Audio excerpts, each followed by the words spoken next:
get it there. Let's give it up for our next comic, all the way from Ohio, Rick.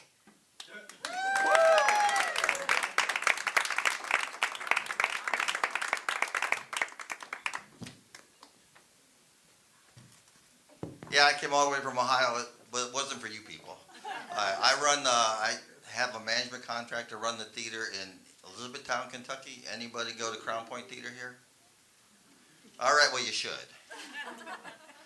So, anybody want to laugh their ass off tonight? Anybody laughing their ass off? Well, good. Well, I have a question for you. So, after you laugh it off, what are you going to sit on? You don't have anything to sit on. So, you don't have to worry. I'm not that funny. So, you all leave here with some ass with me. I don't know about the other guys, but the founding fathers gave us the Bill of Rights to protect our individual freedoms. We can go to any church we want. We can have guns. We have free speech. But they left out one really important right that we should all have, that they should have put in the Bill of Rights.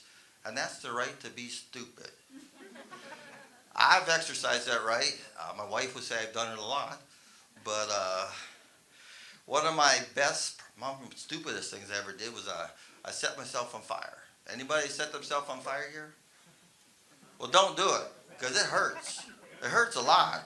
I was in 7th grade, and my mom and dad had gone to the drive-in movie that night and left me and my 4 brothers to celebrate the 4th of July on our own.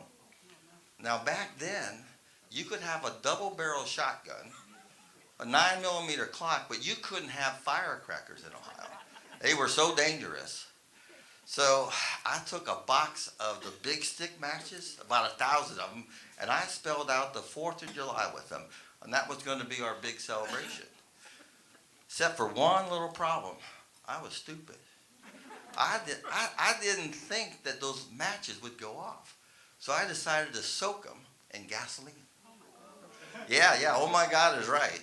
So while I was soaking them in gasoline, my brother on the other side of the garage, he decided to take an oil squirt gun, load it up with gasoline, and make his own personal flamethrower.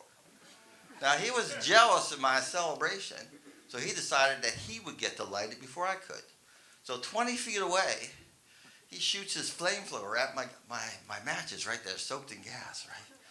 And I can tell you, they were spectacular. They were. But there was just one tiny problem with it. It set me on fire, too. So I'm an Eagle Scout. I know that you have to drop and roll. So I decided I would drop and roll to put out the flames. So I did. But there was just one problem with dropping and rolling is I dropped on top of a bicycle. And I rolled, and by the time I rolled off that bicycle and got to the ground and put the flames out, half my shirt was burnt off. I had 2nd-degree burns from my fingertips up to my shoulders on both arms, and 3rd-degree burns on my stomach. Now, back in those days, your mom and dad could give you a good whooping if you did something bad. And setting yourself on fire is something bad. So I figure I could just sleep it off, right? No bad. I'll just go to bed, and in the morning, I'll be okay. Well, there was just one problem with that. I went into shock.